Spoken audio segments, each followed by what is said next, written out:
नमस्कार दोस्तों, धर्म रहस्य चैनल में आप सभी का एक बार फिर से स्वागत है। आज हम एक बार फिर मठ और मंदिरों की दुर्लभ कहानियों को लेकर उपस्थित हुए हैं, जिसमें एक यक्षिणी की गाथा कैसे जुड़ जाती है, हम लोग इसके विषय में भी जानेंगे। तो सबसे पहले हम लोग जानते हैं कि इस कथा का आरंभ होता कहाँ से है। कहा जाता है एक बार चैतन्य महाप्रभु मंदार पर्वत के विषय में चर्चा कर रहे थे और वह कहते हैं कि मंदार पर्वत एक ऐसा पर्वत है जिसने स्वयं समुद्र मंथन में भाग लिया था और इसको पवित्र स्थान भी माना जाता है। इस स्थान पर बहुत सारे देवी देवताओं, यहाँ तक कि एक सर्प जिन्हें हम रस्सी के मथनी के रूप में मथ कर पाते हैं, उनका पूरा चिन्ह भी इस पर्वत पर दिखाई पड़ता है। यहाँ से जुड़ी हुई एक गोपनीय बात है, लेकिन वह स्थान भगवान विष्णु को पूजित होने के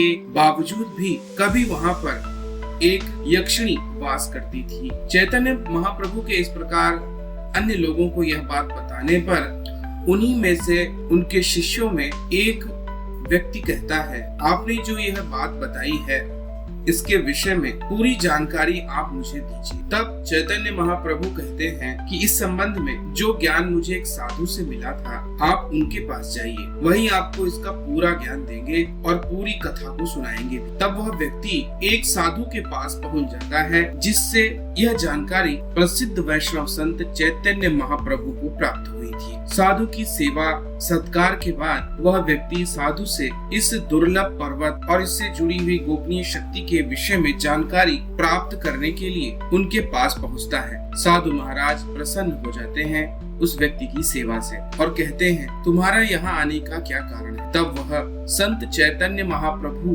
के विषय में बताता है। तो वह कहते हैं, अगर उन्होंने तुम्हें मुझे इस प्रकार वार्तालाप करने के लिए भेजा है तो मैं तुम्हें पूरी जानकारी दूं। सुनो, भगवान विष्णु सदैव मंदार पर्वत पर निवास करते हैं। लोगों का ऐसा मानना है कि यह वही पर्वत है जिसकी मथनी बनाकर देव और दानवों ने समुद्र मंथन किया था। मकर संक्रांति के अवसर पर मेले का आयोजन हमेशा होता रहता है। यह स्थान न सिर्फ हिंदू सनातन धर्म से जुड़ा हुआ है, बल्कि यह जैन धर्म से भी जुड़ा हुआ है। आदिवासी क्षेत्र में निवास करने वाले यहाँ के लोग मंदर पर्वत पर एक सिद्धि क्षेत्र है, जहाँ पर प्रतिवर्ष वह रात्रि में रात भर राम और लक्ष्मण जी की साधना भी करते हैं। रात भर यहाँ सफा संप्रदाय के अनुयायी भी आते हैं और बाबा चंद्रदास के विषय में भी यहाँ से विभिन्न प्रकार की बातें प्राप्त होती हैं। मैं तुम्हें यह जो कहानी बताने जा रहा हूँ, इसे ध्यान पूर्वक सुनो। यह कथा जानने से पहले तुम्हें यह जानना होगा कि समुद्र मंथन आखिर क्यों हुआ था। कहते हैं एक बार दुर्वासा ऋषि के श्राप से देवराज इंद्र शक्तिहीन हो गए और श्री अर्थात माँ लक्ष्मी को प्राप्त करे बिना उनकी शक्तियाँ वापस नहीं आ सकती थी, क्योंकि श्रीहीन हो जाने का ही श्राप दुर्वासा ऋषि ने उन्हें दिया था। तब सभी ने मिलकर इस बात का आधार बनाया कि अमृत अगर प्राप्त हो जाए तो सारे सुख सुविधाएं वापस लौट सकती हैं, श्री भी वापस आ जाएंगी। तब भगवान विष्णु के आदेश के अनुसार इंद्रदेव ने समुद्र मंथन की बात के आधार पर असुर राज बलि के साथ देवराज इंद्र का समझौता हुआ और दोनों ही पक्ष असुर और सुर तैयार हो गए समुद्र को मथने के लिए। लेकिन समुद्र को मथने के लिए किसी ऐसे विशालकाय चीज की आवश्यकता थी जो पूरे समुद्र को हिला सके। तब ऋषि मुनियों के सुझाव के आधार पर सबने यह निर्णय लिया कि मंदराचल पर्वत को मथनी के रूप में और वासुकी नाग को नेति के रूप में स्थापित की जाए और इससे पूरे समुद्र को हम मथ सकते हैं और उससे दिव्य जो रत्न आभूषण प्राप्त होंगे, उससे हम लोग सभी प्रकार से शुभता को प्राप्त हो जाएंगे। कहते हैं इस वक्त जब बड़ी भारी मात्रा में वासुकी नाग को खींचकर समुद्र मंथन किया जा रहा था, तो उस वक्त उनके शरीर के रगड़ और उनकी पसीने की बूंदों, जो कि क्रोधी स्वभाव की थी, धरती पर दूर छिटक के गिरने लगी। कुछ अंश मंदराचल पर्वत के अंदर भी चला गया। समय बीतता गया और जब यह मंथन से विभिन्न प्रकार के रत्न निकलने लगे तो इन 14 रत्नों को स्वर्ग में स्थान दिया गया। सबसे पहले कालकूट, फिर एरावत, कामधेनु, उच्च श्रवा, कौस्तुभ मणि, कल्प वृक्ष, रंभा और अप्सराएं, महालक्ष्मी, वारुणी, मदिरा, चंद्रमा, शारंग धनुष, पंचजन्य शंख, धनवंतरी और 14वां रत्न अमृत निकला। इस अमृत के लिए हुई दौड़ और आपसी छीना झपटी में अमृत की एक बूंद उसी पसीने पर जाकर गिर गई जो मंदराचल पर्वत के अंदर स्थापित था और जिसमें नागराज, वासुकी, विभिन्न प्रकार के यक्ष, राक्षस इत्यादि का पसीना सम्मिलित रूप में मौजूद था। इस प्रकार उस पसीने में यक्ष शक्ति, नाग शक्ति और अमृत की शक्ति तीनों जाकर के मिल गए। इस प्रकार समय बीतता गया और फिर मंदराचल को उठाकर दोबारा उसी स्थान पर रख दिया गया और स्वर्ग को देवताओं ने फिर से जीत लिया था। समय की कड़ी में बहुत वर्ष बीत जाने पर एक बार एक राजकुमार इस मंदराचल पर्वत के आसपास भ्रमण के लिए निकला हुआ था। राजकुमार काफी सुंदर, बलशाली, हष्ट-पुष्ट था कि तभी उसकी नजर दूर बहती हुई हवाओं की ओर गई, जहाँ एक अत्यंत ही सुंदर स्त्री खड़ी हुई थी। उसके शरीर पर जो वस्त्र और आभूषण थे, हवा के लगने के कारण वह ऐसे सुंदर प्रतीत होते थे जैसे कि रश्मियां किसी प्रकाश पुंज से निकल रही हैं। दूर से ही वह उसे निहार रहा था। वह बहुत ही खूबसूरत एक स्त्री को देख रहा था। यह स्त्री चुपचाप वहां पर किसी सोच में जैसे डूबी हुई नजर आ रही थी।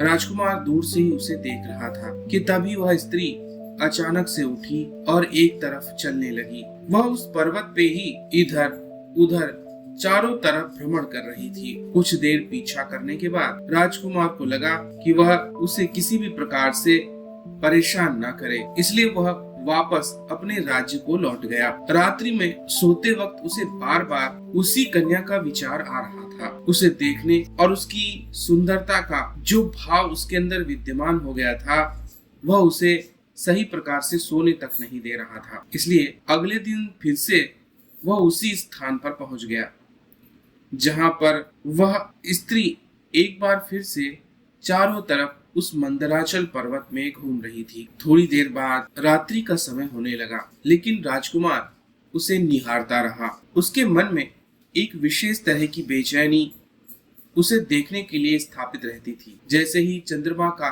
तेज प्रकाश उस मंदराचल पर्वत पर पड़ने लगा, वह कन्या एक बेचैनी भरा गीत गाने लगी।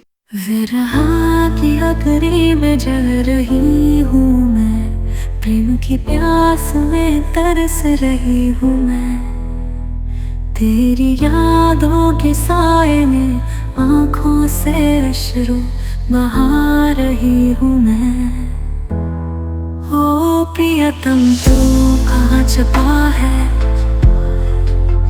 मेरी आत्मा तुझसे जुड़ी है, तेरे बिना ये जीवन सुनाना, हर पल तुझको ढूंढ रही हूँ मैं।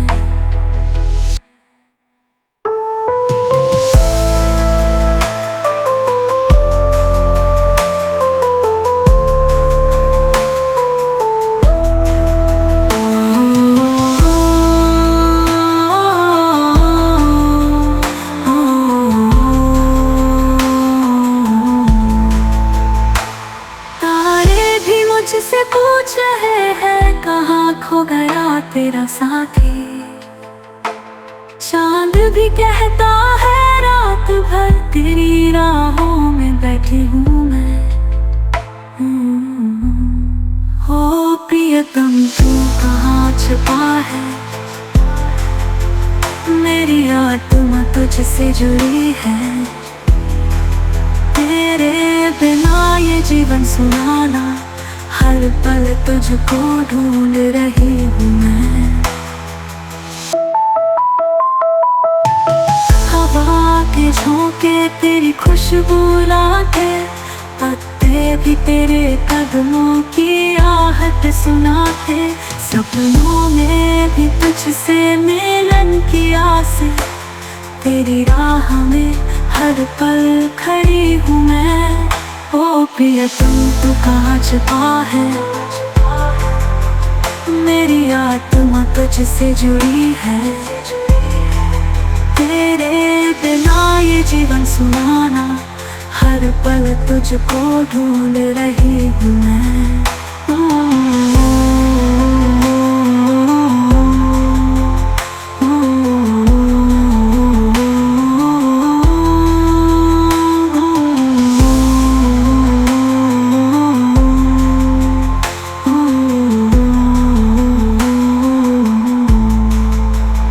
आजा प्रियतम मुझसे मिल जा, तेरे बिना ये जीवन है अधूरा।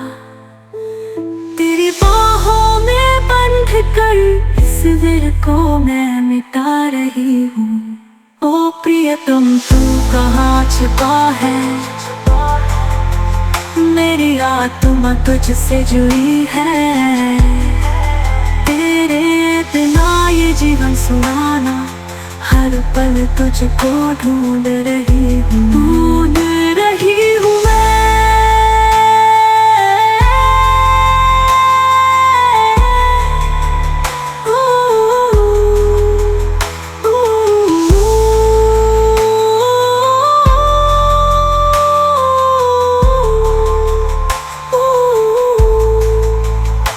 विरह की अग्नि में जल रही हूँ मैं, प्रेम की प्यास में तरस रही हूँ मैं। तेरी यादों के साए में आँखों से अश्रु बहा रही हूँ मैं। वह गाते गाते जैसे कि किसी को पुकार रही हो, उस गाने को लगातार गाते हुए वह इस प्रकार जैसे कि किसी की विरह में, किसी के इंतजार में वर्षों से बैठी हुई हो। उसकी विरह की वेदना बहुत ही तीव्र जैसे नजर आती हो। और इस बात को सुनकर और समझकर, उसके पूरे गायन को सुनकर वह राजकुमार उसके पास पहुंच गया। सामने उसने एक अद्वितीय महासुंदरी को देखा, जो सामने से मुस्कुराकर उसे देख रही थी। लेकिन अगले ही पल वह क्रोधित हो गई। आखिर वह क्रोधित क्यों हुई थी, जानेंगे हम लोग अगले भाग में। आपको यह जानकारी और कहानी अच्छी लग रही हो तो लाइक करें, शेयर करें, सब्सक्राइब करें चैनल को। आप सभी का दिन मंगलमय हो। जय मां पराशक्ति।